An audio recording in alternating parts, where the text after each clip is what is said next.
अस्सलाम वालेकुम। इंतज़ामिया से गुजारिश है कि हम मरीज़ लोग हैं, हम यहाँ पानी में फंसे हुए हैं। हम बहुत दूर से आए हैं, सादिक टावर के करीब से हम आए हैं। सिर्फ हमारे हाथों में बाल बच्चे हैं और घर जायदाद सब कुछ पानी में ले लिया है। अब पानी ने हमें घेरा कर लिया है, हमारे हर तरफ पानी ही पानी है, रास्ता बंद है। इंतज़ामिया से गुजारिश है कि हमारे लिए कोई किश्ती भेजे, कोई इंतज़ाम करे ताकि हमें इस मुसीबत से निकाले। हम हर तरफ से फंसे हुए हैं, इस पानी आप लोग देख रहे हैं। अगर इंतज़ामिया को यकीन नहीं है तो ख़ुद आके इसको देख लें और फिर हमारा मदद करें।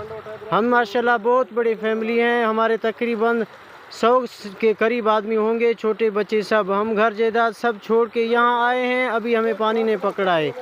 सबसे गुजारिश है, जहाँ हमारे अपने मरी कौम के वडरे हैं, बड़े बड़े लोग हैं जैसे अब्दुल गफूर लड़ी है, जितना भी हो सके कि हमारी मदद कर लें। इस वक्त हम बहुत फंसे हुए हैं। ये पानी आप लोग देख रहे हैं, बहुत ज़्यादा पानी है। ठीक है, चेयरमैन वाटर पे हैं, जिसको 7 मोटर भी कहते हैं। चेयरमैन मोज़ा चेयरमैन वाटर में शाख में फंसे हुए हैं। इस पे अभी रास्ता नहीं है। ये आप देख सकते हैं, ये रोड है, पानी में भरा हुआ है। ना कोई रास्ता है, ना कोई इंतज़ाम है, ना खाने की कोई चीज़ है।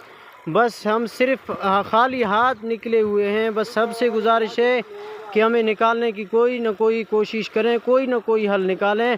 ये सिर्फ बच्चे आए हैं, बहुत बड़ा फैमिली पीछे है, तकरीबन 100 से ज़्यादा अफराद होंगे।